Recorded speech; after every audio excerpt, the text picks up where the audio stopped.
ईमानदार लकड़हारे की कहानी। एक छोटे से गांव में एक ईमानदार लकड़हारा रहता था। उसका नाम रामू था। वह हमेशा सच बोलता और मेहनत से काम करता था। रामू हर रोज जंगल में जाकर लकड़ियां काटता और उन्हें गांव में बेचता। उसकी जीवन शैली बहुत साधारण थी, लेकिन वह कभी भी किसी से धोखा नहीं करता था और हमेशा ईमानदारी से अपना काम करता था। एक दिन रामू जैसे ही जंगल में लकड़ियां काटने गया, उसने एक सुनहरी कुल्हाड़ी देखी जो पेड़ के पास पड़ी थी।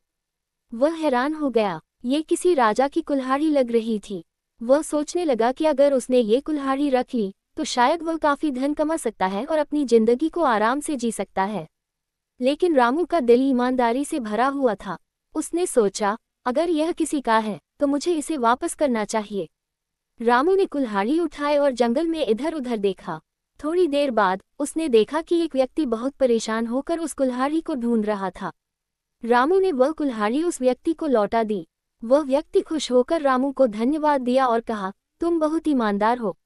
मुझे तुम्हारी ईमानदारी पर बहुत गर्व है।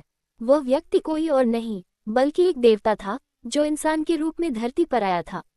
उसने रामू से कहा, तुम्हारी ईमानदारी के कारण मैं तुम्हें एक वरदान देना चाहता हूँ। जो भी तुम चाहोगे मैं तुम्हें दे दूंगा।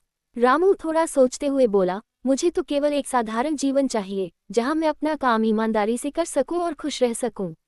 देवता ने मुस्कुराते हुए कहा, तुम्हारी इच्छाएं पूरी होंगी। तुम्हारा जीवन सदा खुशहाल रहेगा और तुम्हारे पास कभी भी धन की कमी नहीं होगी। इसके बाद रामू को अपने जीवन में पहले से कहीं ज्यादा खुशियां और समृद्धि मिली। वह पहले की तरह ही ईमानदारी से काम करता रहा, लेकिन अब उसके पास एक संपन्न और सुखी जीवन था। कहानी से शिक्षा। तारांकन, ईमानदारी से कभी भी कोई भी काम निपटाना चाहिए, क्योंकि अंत में सत्य और ईमानदारी की जीत होती है। तारांकन तारांकन।